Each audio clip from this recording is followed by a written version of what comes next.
Buongiorno a tutti, mi chiamo Emanuele Dagnino e sono un ricercatore presso l'Università degli Studi di Modena e Reggio Emilia, nonché membro del gruppo di ricerca del progetto Il Testo Unico di Salute e Sicurezza sul Lavoro e la tutela assicurativa alla prova della quarta rivoluzione industriale. La ricerca ha preso avvio nell'aprile 2019 e si concluderà nell'aprile 2021. Il progetto, commissionato al Centro Studi Internazionali Comparati dell'Università degli Studi di Modena e Reggio Emilia, DIL, è stato cofinanziato dall'Istituto Nazionale per l'Assicurazione contro gli Infortuni sul Lavoro, INAIL, nell'ambito della linea di finanziamento BRIC e ha avuto come partner Fondazione ADAPT.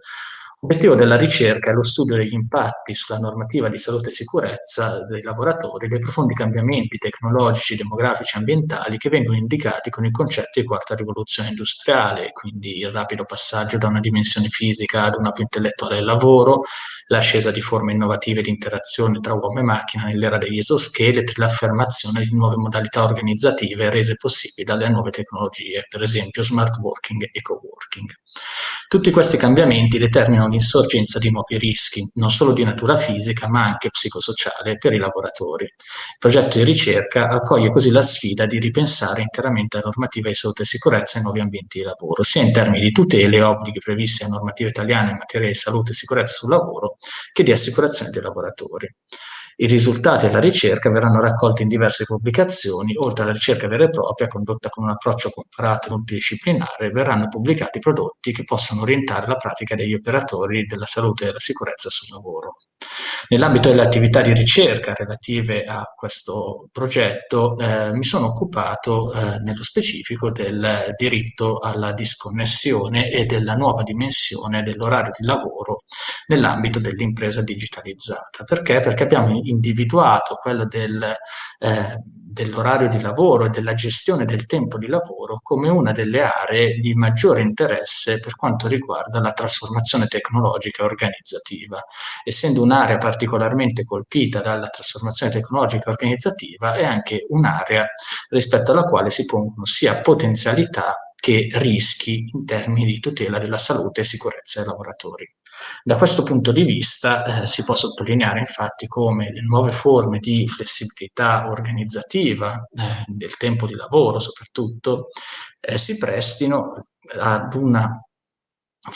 forma di flessibilità positiva per i lavoratori nell'ottica della gestione dei propri tempi di vita e dei propri tempi di lavoro, quindi vadano incontro ad una situazione di benessere del lavoratore rispetto alla gestione dei propri tempi. Dall'altro lato però come questa flessibilità e queste possibilità di connessione costante agli strumenti tecnologici di lavoro e quindi di conseguenza anche all'attività lavorativa, porti con sé, oltre alle possibilità, oltre alle potenzialità, anche degli evidenti rischi. Quindi dalla possibilità del working anytime, anywhere, il rischio che si pone è di passare al working every time, everywhere.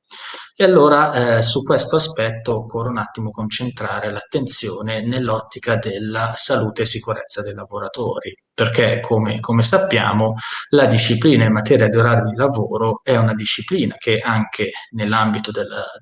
normativa eurounitaria è una disciplina che riguarda la salute e sicurezza dei lavoratori.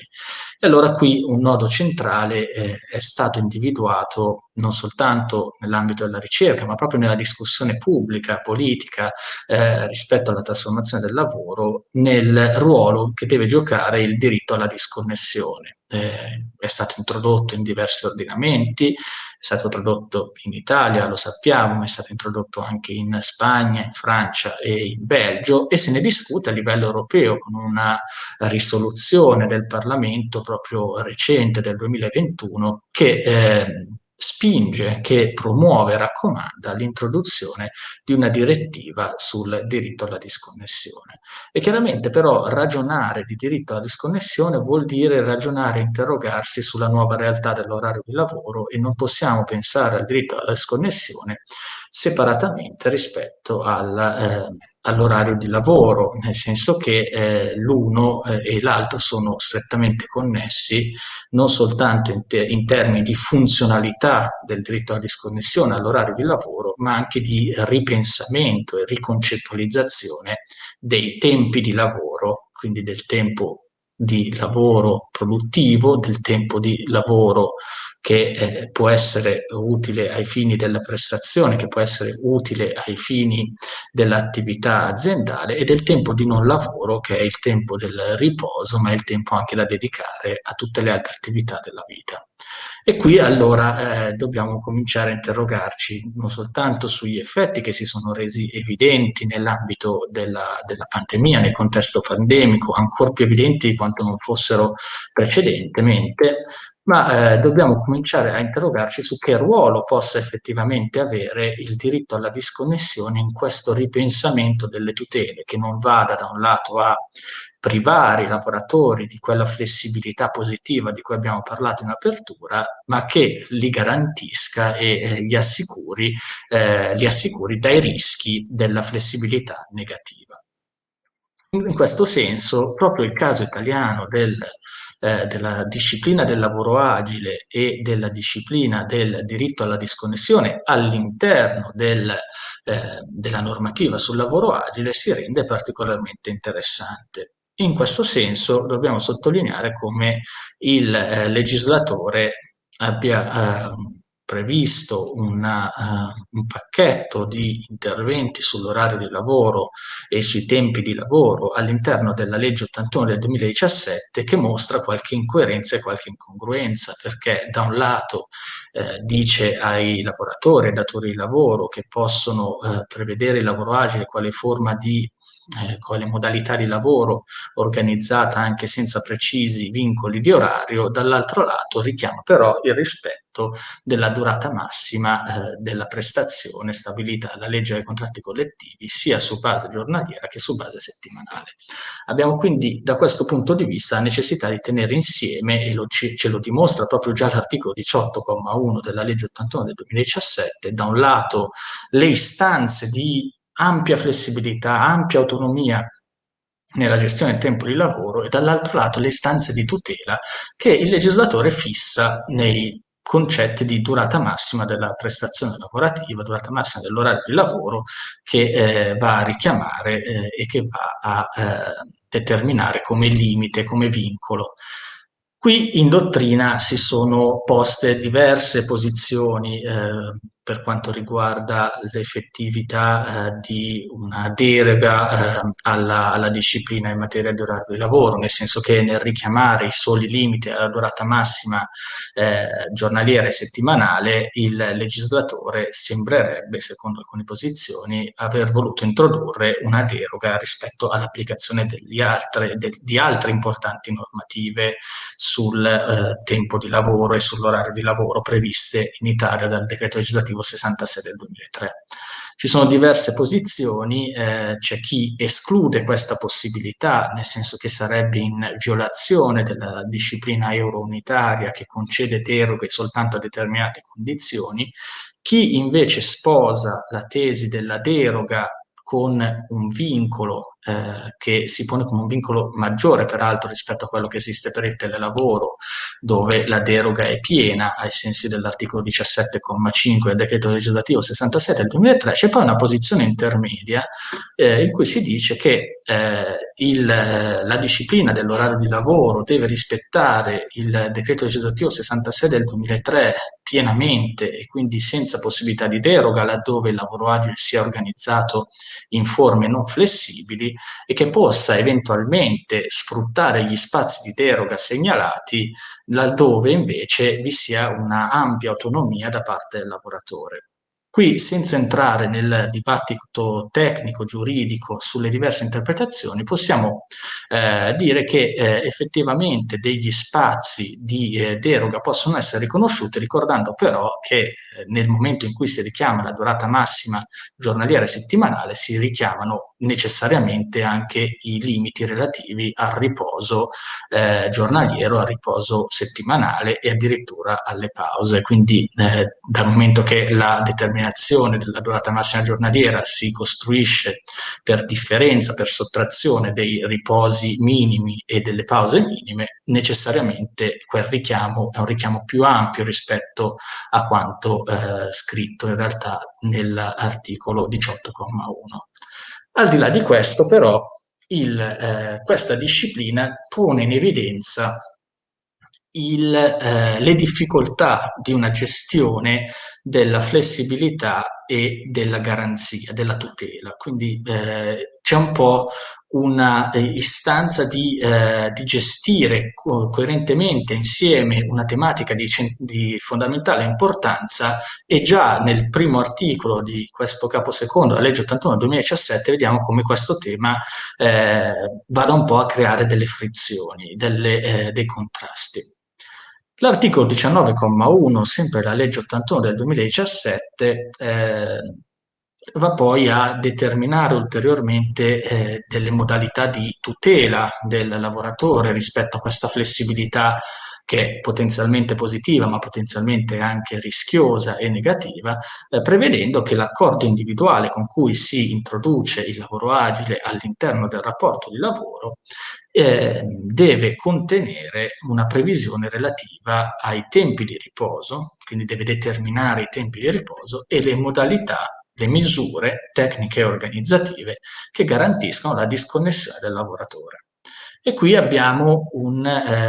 l'elemento che ci va a unire la flessibilità, l'autonomia alla disconnessione. Perché? Perché nel momento in cui io non garantisco la disconnessione, il rischio fondamentale è quello di avere una connessione costante che vada a violare e a determinare uno stato di soggezione continuativa all'attività di lavoro, al potere dei lavoratori, al potere dei datori di lavoro. Quindi con l'articolo 19,1 si va a creare quella connessione tra il tempo di lavoro all'interno della modalità di lavoro agile e il diritto alla disconnessione come tutela, proprio tramite la previsione di quelle misure tecniche e organizzative necessarie per assicurare la disconnessione. Ma per capire questo diritto alla disconnessione diventa allora fondamentale interrogarsi su quale sia la sua funzione. E la sua funzione la andiamo a capire nel contesto della legge, ma anche con una prospettiva di analisi comparata. Perché? Perché se nella legge italiana il riferimento del diritto alla disconnessione alla tutela del riposo, in questo modo alla tutela della salute e sicurezza del lavoratore, è reso evidente dalla prossimità dei due aspetti all'interno della disposizione che vuole porre una tutela, proprio quell'articolo 19,1. In altri ordinamenti il profilo di questa tutela è espresso nella legge, per esempio in quello spagnolo e francese. In aggiunta, il secondo profilo, la seconda funzione propria di questo diritto a disconnessione, che è quella di garantire i tempi di vita e i tempi di lavoro, di garantire che non vi sia una confusione problematica, una confusione che va a creare quella porosità del tempo di lavoro non gestita, quegli spillover che portano a situazioni di difficoltà nella gestione e nel bilanciamento del tempo di vita e di lavoro. Anche qui si capisce nell'ambito della legge 81 del 2017 da elementi di contesto, per esempio proprio l'articolo 18,1 che spiega che la funzione della disciplina che viene introdotta è proprio quella di garantire la conciliazione vita-lavoro, oltre che di permettere un aumento della competitività aziendale. In altri ordinamenti invece viene richiamata espressamente questa funzione. Quindi nella prospettiva italiana, ma così come nella prospettiva comparata, c'è una duplice finalizzazione del diritto alla disconnessione, quello di tutela della salute e sicurezza e quella di tutela del benessere del lavoratore in senso generale per il tramite della garanzia della sua vita privata rispetto alla vita lavorativa, della gestione positiva di questi due ambiti, di queste due sfere della propria vita. E qui però la riflessione scientifica fino ad oggi, così come il dibattito, ha preso due vie completamente differenti. elementi. Da un lato si è pensato a un diritto della disconnessione che per il collegamento alla tutela della salute e sicurezza fosse in realtà una mera ripetizione del diritto al riposo e quindi si è sostanzialmente appiattito il diritto alla disconnessione sul diritto al riposo. Dall'altro lato c'è chi invece riconosce e afferma come il diritto alla disconnessione sia un diritto di nuova generazione, sia un diritto che consente di ottenere una tutela ulteriore e diversa rispetto a quella del diritto al riposo. Quindi se è utile ai fini della garanzia del riposo, questo non vuol dire che possa essere appiattito sul diritto al riposo. Questa è l'idea di fondo di questa seconda prospettiva ed è questa seconda prospettiva che, in base alle attività di ricerca che abbiamo svolto, sembra essere quella più promettente da un punto di vista della tutela della salute del lavoratore in senso globale. Perché? Perché consente di andare a gestire effettivamente questi spazi di flessibilità e autonomia con delle garanzie e consente di dare un significato da un punto di vista delle tutele prevenzionistiche, delle tutele che riguardano il lavoratore in senso generale, ulteriore e diverso rispetto alla mera riproposizione di un diritto al riposo. E cosa ci spiega che questa debba essere l'interpretazione da preferire? Il fatto che in moltissimi casi i tempi della connessione di cui si occupa il diritto alla disconnessione, si occupa di definire quando la connessione può esserci, quando la connessione invece non dovrebbe esserci, agli strumenti di lavoro e di conseguenza al lavoro, non sono in moltissimi casi dei tempi che possono essere calcolati e computati come orario di lavoro. Perché? Perché l'orario di lavoro ha una sua definizione specifica, una sua definizione eurounitaria, poi recepita nei contesti interni, che richiede il verificarsi determinate condizioni e sappiamo bene che soltanto per alcune piccole porzioni della connessione agli strumenti tecnologici possono determinarsi quelle tre condizioni insieme, quindi può determinarsi effettivamente un rientrare di quel momento all'interno dell'orario di lavoro. Diversamente, quel tempo è un tempo in cui il lavoratore è connesso, il lavoratore è potenzialmente utile all'attività produttiva, magari lo fa ed è connesso per sua volontà e neanche su richiesta del datore di lavoro, ma comunque quel tempo non gli viene riconosciuto. E allora, nell'interrogarsi su quale dimensione possa acquisire il diritto a disconnessione nella gestione di questa porosità, flessibilità, fluidità del tempo, è utile guardare alle prassi contrattuali e qui è utile nuovamente uno sguardo comparato. Perché? Perché in Italia il diritto a disconnessione è arrivato con una spinta normativa forte, quella della legge 81 del 2017, ma con una conoscenza e delle competenze interne ai contesti aziendali non ancora pronte per questo tipo di innovazione, quindi è stata un po' una forzatura normativa. In altri contesti come quello francese è arrivato dopo una approfondita riflessione che è partita dalla dottrina nel 2002 con Jean-Emmanuel Ray e che si è sviluppata successivamente prima nella contrattazione collettiva, poi nella legge e poi nuovamente nella contrattazione collettiva per come abilitata dalla legge, dalla Loi Travail del 2016. Allora, guardando a questo contesto ordinamentale, vediamo come del diritto alla disconnessione vengano date, e quindi possano darsi anche magari nel contesto italiano, diverse interpretazioni. E questo ci permette anche di capire come utilizzare il diritto alla disconnessione come strumento di gestione della flessibilità e della fluidità. Abbiamo un diritto alla disconnessione che è molto semplice in alcuni casi, quelli in cui gli orari di lavoro sono rigidi. Nel momento in cui l'orario di lavoro resta rigido, quindi non c'è quella flessibilità dell'orario di lavoro richiesta dallo stesso legislatore della legge 81 del 2017, in realtà il diritto alla disconnessione può essere appiattito sul diritto al riposo nel momento in cui decido che l'orario di lavoro è dalle 9 alle 5, dalle 5 alle 9 del giorno successivo il lavoratore è a riposo, quindi gode del suo tempo di riposo e gode anche della sua disconnessione. Non ho bisogno di contattarti fuori dall'orario previsto nel contratto, orario che è rigidamente fissato. Sappiamo però che questa modalità di lavoro non soltanto è finalizzata, ma si presta particolarmente a forme di lavoro per fasi, cicli, obiettivi, a un'organizzazione che è più orientata al risultato, per sua stessa imprinting, per il suo derivare da quella filosofia manageriale che si chiama smart working e quindi l'interesse in realtà sia dell'azienda che dei lavoratori è di avere una forma di flessibilità gestita. E allora qui, sempre guardando alla prassi contrattuale, vediamo che in Italia come in Francia abbiamo la previsione in moltissimi casi di una forma di flessibilità controllata, una forma di flessibilità controllata che prevede la possibilità per il lavoratore di gestire le sue ore di lavoro nel periodo all'interno di una fascia che può andare per esempio dalle 8 alle 20 o dalle 7 del mattino alle 19, in ogni caso in una fascia predeterminata. Non che questo voglia dire che il lavoratore svolgerà la propria prestazione dalle 7 alle 19, quindi per 12 ore, assolutamente, vuol dire che c'è una flessibilità che può essere gestita dal lavoratore, eventualmente con dei limiti, con delle fasce di reperibilità fissate, e che consente di gestire i tempi della vita del lavoro in maniera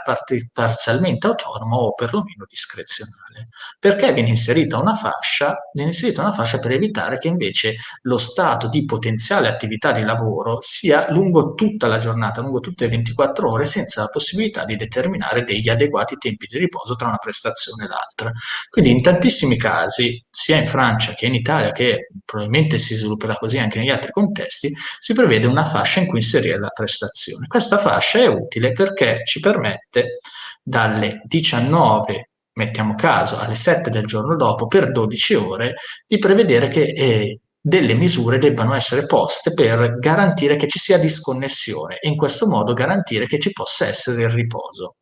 Poi diremo qualcosa su questo perché la disconnessione non è garanzia del riposo in assoluto perché un lavoratore può continuare a svolgere la sua prestazione anche offline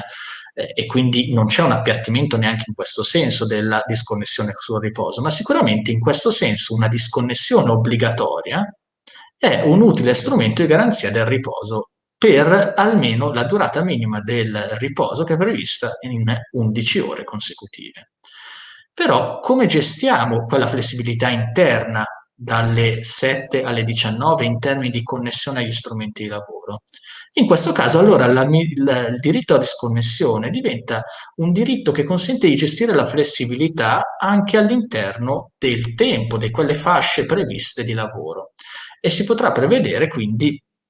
che il lavoratore con una misura che è di carattere organizzativo segnali il suo stato di disponibilità oppure no in un determinato momento della giornata, che gli altri lavoratori con una misura di carattere organizzativo di tipo formativo e anche di policy sappiano a chi rivolgersi nel momento in cui un lavoratore non è disponibile o sappiano quando aspettare perché per esempio può essere inserita una fascia di reperibilità, si tratta tutti di strumenti di misure che consentono al diritto alla disconnessione di adeguarsi alle specifiche esigenze dei contesti aziendali, ma al contempo di garantire quell'autonomia e quella flessibilità necessarie. Quale può essere la scelta qui? La scelta quindi può essere quella di determinare all'interno di questa fascia o una piena libertà del lavoratore di connettersi o non connettersi, o di prevedere delle fasce di reperibilità necessarie per garantire la prosecuzione dell'attività lavorativa, o si può fare un passo ulteriore e pensare a forme di flessibilità gestita dal lavoratore o di disconnessione flessibile, per cui il lavoratore sa che ha un tot di ore da fare, un certo numero di ore da svolgere nel corso della giornata lavorativa, per gli altri momenti in cui decide di connettersi, lo fa con determinati limiti, in modo tale che la connessione non diventi uno stato di soggezione che va ad incidere sul suo benessere, sulla sua possibilità di gestire i tempi di vita e di lavoro. E quindi si può immaginare, come fa una parte anche della dottrina francese, una forma di disconnessione flessibile che permette, magari in caso di estrema necessità o magari in caso di urgenze, di contattare il lavoratore anche laddove abbia segnalato lo stato di disconnessione. Si può fare di più, però si può anche prevedere che lo stato di connessione sia diverso e maggiore rispetto al tempo di lavoro e in questo modo prevedere l'esistenza di un tempo che non è riconducibile all'orario di lavoro strettamente inteso, ma non è riconducibile neanche al tempo di riposo. E qui penso che ci sia l'elemento maggiormente promettente del diritto alla disconnessione come, come strumento per ripensare e riconcettualizzare il tempo di lavoro in maniera aggiornata e adeguata alla quarta rivoluzione industriale, perché questa interpretazione dell'esistenza di un tempo di connessione che non è tempo di lavoro e che non è tempo dell'orario di lavoro e non è tempo del riposo, ci permette di garantire da un lato che il tempo del riposo sia libero e pulito da qualsiasi tipo di vincolo, di soggezione che potrebbe essere data da una connessione, sia essa una connessione magari volontaria o relativa semplicemente a un'istanza di partecipazione del lavoratore alle esigenze aziendali, o sia essa utile e effettivamente richiesta dall'azienda. Quindi liberare il riposo dalle difficoltà e dalle problematiche della connessione costante. Dall'altro lato, consente di determinare all'interno del tempo di lavoro che è produttivo un orario di lavoro che è l'orario di svolgimento della propria mansione, ma anche di garantire il riconoscimento di un tempo che, pur essendo un tempo misto, un tempo in cui magari il lavoratore sta svolgendo altre attività che non sono lavorative, ma è comunque potenzialmente connesso, potenzialmente operativo e quindi è in parte soggetto alle esigenze dell'attività aziendale, ecco, questo tempo possa essere riconosciuto da un punto di vista del limite della connessione, che non può essere una connessione pervasiva, costante, che si trasformi quindi in forme di reperibilità, come magari venivano trattate dalla contrattazione collettiva precedentemente, o ancora oggi vengono trattate, che vada a determinare una soggezione e un malessere del lavoratore per la sua costanza, e dall'altro lato però garantire che venga anche riconosciuta da un punto di vista economico l'utilità di questo tempo e la connessione. E allora le prospettive di una connessione scelta, di una connessione gestita dal lavoratore e di una disconnessione flessibile ci permettono di garantire e di determinare spazi di autonomia del lavoratore e anche di ripensare i concetti del tempo di lavoro. E forse l'elemento di particolare problematicità di tutta la riflessione e anche non soltanto la riflessione scientifica, ma soprattutto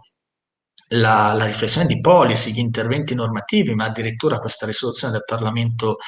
europeo, la problematicità principale è quella di pensare a un diritto alla disconnessione in connessione, scusate il bisticcio di parole, con una definizione di orario di lavoro che resta la stessa, che non prevede una terza dimensione del tempo di lavoro e di non lavoro. E qui c'è la difficoltà nel rispondere alle esigenze di un mondo moderno del lavoro, perché questa logica binaria tra tempo di lavoro e tempo di non lavoro viene messa in crisi dalle teorie manageriali del blending, dalle teorie della work-life integration, ma viene messa in difficoltà in realtà anche dalle stesse esigenze e volontà dei lavoratori, che possono essere più o meno portati a rimanere connessi agli strumenti tecnologici, sia per un loro miglioramento dell'attività lavorativa che preferiscono svolgere in un certo modo, ma anche per un'adesione alla mission aziendale o semplicemente perché vogliono riconosciuto questa ulteriore utilità che producono per il datore di lavoro e quindi potrebbero vedersi riconosciuta questa ulteriore utilità nel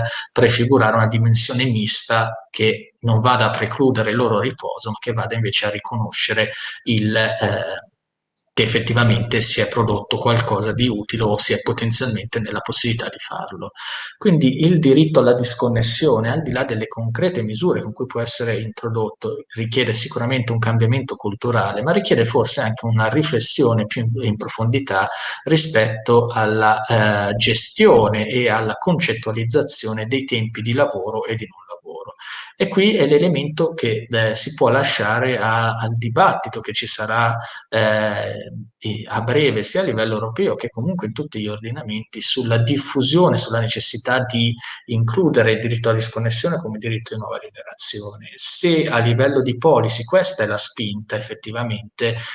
bisognerebbe provare a focalizzarsi sull'utilità e sulle precondizioni perché questa spinta non si risolva nella mera riaffermazione di quanto già abbiamo a livello ordinamentale, al più con delle misure integrative che vogliono garantire semplicemente il riposo, ma forse riconcettualizzare il tempo di lavoro nell'epoca della quarta rivoluzione industriale ci permette anche di rideterminare tutti quegli elementi che sono condizioni fondamentali per il benessere dei lavoratori nell'ottica della gestione dei propri tempi. Il diritto alla disconnessione è quindi una possibilità, è uno strumento dalle ampie potenzialità che deve essere visto in connessione con il tema del tempo di lavoro produttivo, del tempo di lavoro utile per il datore di lavoro, del tempo di riposo libero dai vincoli effettivi della soggezione e soprattutto con altri concetti che la trasformazione pone in piena evidenza e sono sicuramente quello del luogo della prestazione, perché oggi si può prescindere dal luogo della prestazione nel determinare il tempo della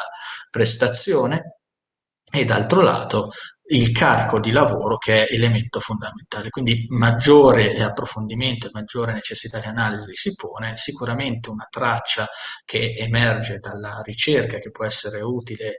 sviluppare nel futuro è quella di utilizzare il diritto alla disconnessione non come mera ripetizione del diritto al riposo, non come elemento al più integrativo per sviluppare un bilanciamento tra vita privata e vita lavorativa, ma come elemento che ci consente di andare oltre le strettoie di una logica pienamente binaria di tempo produttivo e tempo non produttivo come orario di lavoro e orario di riposo.